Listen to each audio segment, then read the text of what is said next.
সুহালা বেগম শান্তিকুঞ্জের আঙিনায় আগ্রহী চোখ মেলে তাকাতেই দেখেন কালো গাড়িটার সামনের ডান পাশের দরজাটা খুলে নেমে আসছে শার্ট প্যান্ট পরিহিত তার ছেলে। দুর্জয় গাড়ি থেকে নেমেই আধা পাক ঘুরে বাম পাশের দরজাটা খুলে হাত বাড়িয়ে দিতেই তার হাতে হাত রেখে গাড়ি ছেড়ে নামে বাণী। গায়ে তার শাশুড়ি মায়ের পছন্দ করে কিনে দেওয়া কালো মণিপুরি শাড়িটা। দুর্জয় এবার পিছিয়ে গিয়ে পিছনের দরজাটা খুলে বন্নিকে গাড়ি থেকে নামায়। সুহালা বেগম আবেগময় দৃষ্টি মেলে দেখে দৃশ্যটা কি মনোরম দৃশ্য। বন্নি দূর হতে সুহালা বেগমকে দেখতেই দৌড়ে এগিয়ে আসে দিদা বলে। দৌড়ে এসে সুহালা বেগমের কোমর জড়িয়ে ধরে বলে, ইউ আর লুকিং ফ্রিকি দিদা। ছোট্ট বাচ্চাটার মুখে এরকম প্রশংসা বাক্য শুনে সুহালা বেগম লজ্জা পেয়ে বলে, দিদা যতই চেষ্টা করুক প্রিন্সেসের থেকে বেশি প্রিটি হতে পারবে না। দুর্জয় এবং বাণী বন্নির মতো তাড়াহুড়ো করল না। তারা ধীরে সুস্থে এগিয়ে আসে। বাণী শাড়ির আঁচলটা কাঁধে টেনে নিয়ে নমনীয় স্বরে বলে, আসসালামু আলাইকুম আন্টি, কেমন আছেন আপনি? সুহালা বেগম পুত্রবধূকে জড়িয়ে ধরে হাসি হাসি মুখ করে বলে, বনিও দিদা ডাক শিখে গেল, আর তুমি এখনো আন্টি ডাকে আটকে আছো। আন্টিতে আটকে থাকলে কিন্তু বাড়ির ভেতর নো এন্ট্রি জারি হবে। দ্রুত আম্মু, মা কিংবা দুর্জয়ের মতো মামনিটাকে মুভ ইন করো। বাণী লজ্জা পেয়ে বলে। আচ্ছা মা। দুর্জয় বলে, এখানে আমিও দাঁড়িয়ে আছি, আমার দিকেও একটু মনোযোগ দাও কেউ, নাকি আমাকে ভুলে গিয়েছো তুমি? সুহালা বেগম এবার ছেলেকে সবটুকু মনোযোগ দিয়ে জড়িয়ে ধরে বলে, ওয়েলকাম হোম বাবা। সুহালা বেগম আগ্রহী গলায় মৌটুসি এবং বাড়ির দারোয়ান নোমান ভাইকে ডেকে নিজের পুত্রবধূ এবং নাতনির সঙ্গে পরিচয় করিয়ে দেন। নতুন মুখ দুটোকে ঘিরে তাদেরও সে প্রবল আগ্রহ। শান্তিকুঞ্জে বাণী এবং বন্নির পদাচরণ হলো দুর্জয়ের হাত ধরে। সুহালা বেগম মৌটুসিকে নিয়ে রান্নাঘরে ব্যস্ত হয়ে পড়ে, আর দুর্জয় স্ত্রী কন্যাকে পুরোটা ঘর ঘুরিয়ে দেখাতে ব্যস্ত হয়ে পড়ে। বাড়িটা মূলত দুর্জয়ের দাদার আমলে তৈরি বলে বাড়ির অবকাঠামো গঠন আজকালকার বাড়িগুলোর সঙ্গে মিলে না। তবে নিয়মিত মেরামতের ফলে বাড়িটা এখনো নতুনের ন্যায় চকচকে। এর এক ছোট্ট ক্রেডিট সুহালা বেগম প্রাপ্য।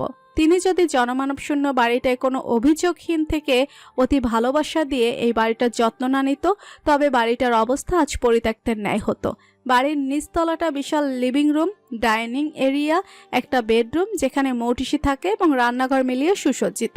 পুরনো দিনের ডিজাইনে করায় রান্নাঘরটার সঙ্গে লাগোয়া একটা লম্বা বারান্দা আছে, যেই বারান্দার দরজা হয়ে বাড়ির পেছনের দিকটায় যাওয়া যায়। বাড়ির পেছন দিকটাও বিশাল জায়গা জুড়ে। সেখানে রয়েছে একটা খোলা কলপার, যেটা আপাতত কেউই ব্যবহার করে না।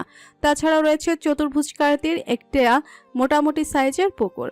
সেই পুকুরের চারিদিক ঘিরে মাথা উঁচু করে দাঁড়িয়ে আছে বিশাল নারিকেল গাছের সারি। বাড়ির ভেতরে সিঁড়ি বেয়ে দোতলায় যেতে সরু করিডোর ঘেঁষে দেখা যায় 4টা বেডরুম।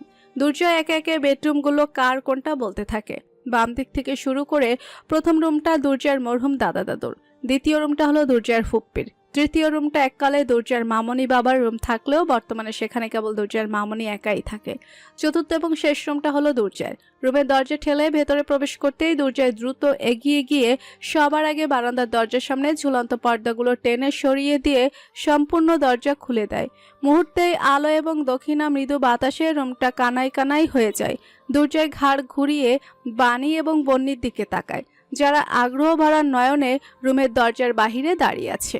নিজের ব্যক্তিগত রুমটাই স্ত্রী আর কন্যার বরণের কাজটুকু কিভাবে সম্পন্ন করলে তা বিশেষ হিসেবে আখ্যা পাবে তা জানা নেই দুর্জয়ের।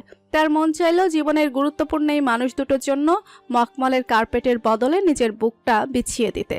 মানুষ দুটো নগ্ন পায়ে সেখানটাই হেঁটে বেড়াক, স্বাধীন এবং মুক্ত পতাকার ন্যায় মাথা তুলে নিঃসংকোচে। মনের ভাবনাগুলো দুর্জয়ের মনে চাপা রয়ে যায়। বাণী নিজেই অধিকারটুকু বুঝে নিয়ে বিনা অনুমতিতে মেয়ের হাত ধরে রুমে পা রাখে। চারিদিকটা চোখ বুলিয়ে দেখতে থাকে। বন্নি বাণীর হাত ছেড়ে এক দৌড়ে বারান্দায় চলে যায়। তার চোখে মুখে খুশি চিকচিক করছে। সে বারান্দার কিনারা ঘেঁষে দাঁড়াতে নিলেই দুর্জয় সতর্ক করে ডাকে, কিনারে যাবেন না কিটো, বাচ্চাদের জন্য সেফ না। বন্যের সাময়িকের জন্য দমলেও স্নিগ্ধ সুন্দর বারান্দাটাকে ঘিরে তার প্রবল আগ্রহ রয়ে যায়।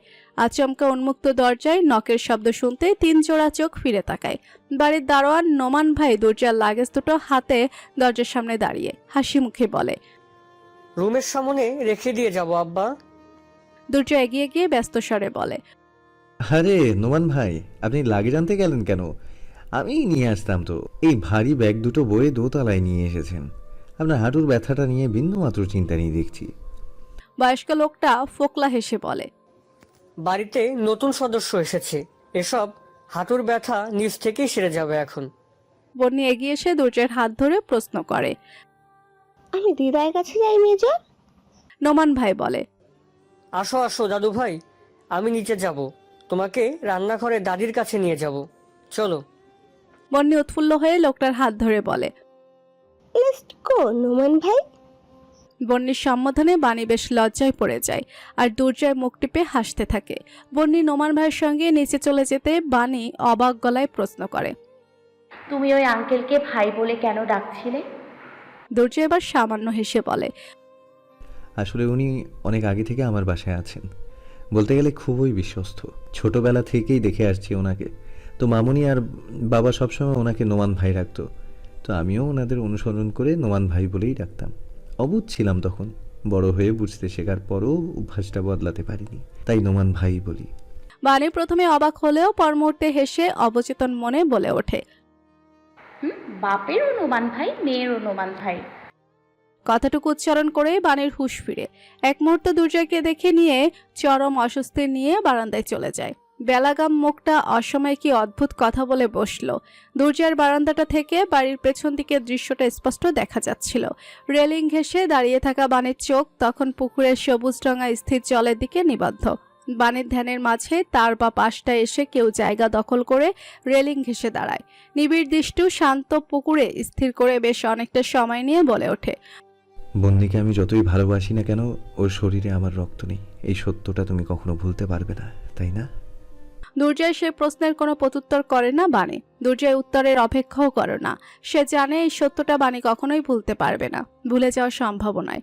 দুর্জয়ের আকাশ সমান ভালোবাসা এবং যত্নের সামনে সেই সত্যটার উচ্চতা সব সময় বেশিই রবে। দুর্জয়ের গোপন মনের কোণে আচমকা আফসোস জেগে ওঠে। বন্যী দুর্জয়ের সন্তান হলে কি খুব বেশি কোনো ক্ষতি হয়ে যেত? হিরণ নামক অমানুষটার অস্তিত্ব বাণীর জীবনে না থাকলে কি খুব বেশি কোনো ক্ষতি হয়ে যেত? বাণীর জীবনে সেই ভয়ঙ্কর 60টা বছর না আসলে কি খুব বড় কোনো ক্ষতি হয়ে যেত? দুর্জয় গোপনে একটা দীর্ঘশ্বাস ফেলে। সৃষ্টিকর্তার দেওয়া কোনো বিশেষ ক্ষমতা থাকলে সে সবার আগে এক এক করে নিজের স্ত্রীর জীবনের সব খারাপ অধ্যায়গুলো মুছে দিত, যেই অধ্যায়গুলো প্রতিনিয়ত বাণীকে তাড়া করে বেড়ায়, তার স্বাভাবিক জীবনের পথে বারবার বাধা হয়ে দাঁড়ায়, তার দু চোখের ঘুমটুকু পর্যন্ত কেড়ে নিয়েছে। সেই অধ্যায়গুলোর অস্তিত্ব দুর্জয় নিজ হাতে ম্লান করে দিত।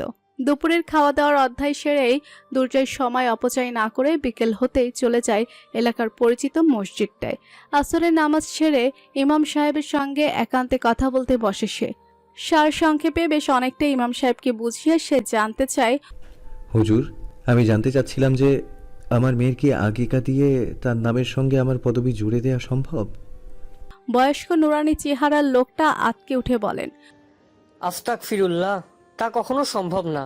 নিজের ঐশারাত সন্তান ব্যতীত অন্যের সন্তানের নামের শেষে নিজের পদবি বসানো আমাদের ধর্মীয় দৃষ্টিকোণ থেকে মারাত্মক গুনাহের কাজ। এই কাজ ভুলেও করবেন না। দুর্জয় এই ব্যাপারে অবগত ছিল না। সে দ্বিধা মিশ্রিত স্বরে বলে। তাহলে কি ওর বায়োলজিক্যাল ফাদারের পদবি ব্যবহার করতে হবে ওকে? হুজুর মাথা নেড়ে বলে। মূলত আসল পিতা যদি মৃত, তালাকপ্রাপ্ত কিংবা সন্তানের দায়িত্ব পালন অথবা দেখাশোনা নাও করে, তবুও সন্তানের নামের শেষে সেই পিতার পদবি বসানোর কথা বলা হয়েছে আমাদের ধর্মে। কেবল এটি ক্ষেত্রে এর ব্যতিক্রম সম্ভব। তা হলো শিশুটি যদি আল্লাহ মাফ করুক ব্যভিচারের ফলে জন্ম নেয়, সেই কেবল পিতার পদবি ব্যবহার করা জায়েজ নয়। এমন অবস্থায় শিশুটি নামের সঙ্গে মায়ের পদবি অথবা যে কোনো আরবি নাম রাখা যায়। দুর্জয়কে খানিকটা চিন্তিত দেখায়। অর্থাৎ বন্যী, হিরণ কিংবা দুর্জয় কারো পদবি ব্যবহার করতে পারবে না। বাকি যে দুটো অপশন হাতে রইল তা নিয়ে বাণীর সঙ্গে কথা বলতে হবে। এই ব্যাপারে বাণীর ডিসিশন নেওয়ার অধিকার সবচেয়ে বেশি বলে মনে করে সে। দুর্জয়কে চিন্তিত দেখে হুজুর এবার বলে ওঠেন। কিছু বিধিনিষেধ তো থাকবেই, এটাও জটিল বিষয়। যদিও আজকাল কেউ এসব বিধিনিষেধ ধারে না, তবে আমি বলবো সন্তান এবং নিজেদের মঙ্গলের জন্য বিষয়টা আমলে নেওয়া উত্তম হবে। দুর্জয় এবার স্বাভাবিক গলায় বলে। তা নয় হুজুর, জায়েজ নয় এরকম কিছুই আমরা করব না অবশ্যই। তবে আপনার উল্লেখ করা শেষের পরামর্শটা নিয়ে আমার ওয়াইফের সঙ্গে কথা বলা প্রয়োজন মনে করছি। আমি ওর সঙ্গে কথা বলে আপনাকে জানাবো। হুজুরের থেকে বিদায় নিয়ে দুর্জয় উঠতে নিলে হুজুর আচমকা প্রশ্ন করে বসে। মেয়েটার নাম যেন কি বলেছিলে তুমি? বন্নি। হুজুর কিছুটা অসন্তোষ প্রকাশ করে বলেন। এই নামটা আকিকায় দেওয়া উত্তম। নামের অর্থ ভালো না। বহির নামের অর্থ আগুন অথবা হতাশন।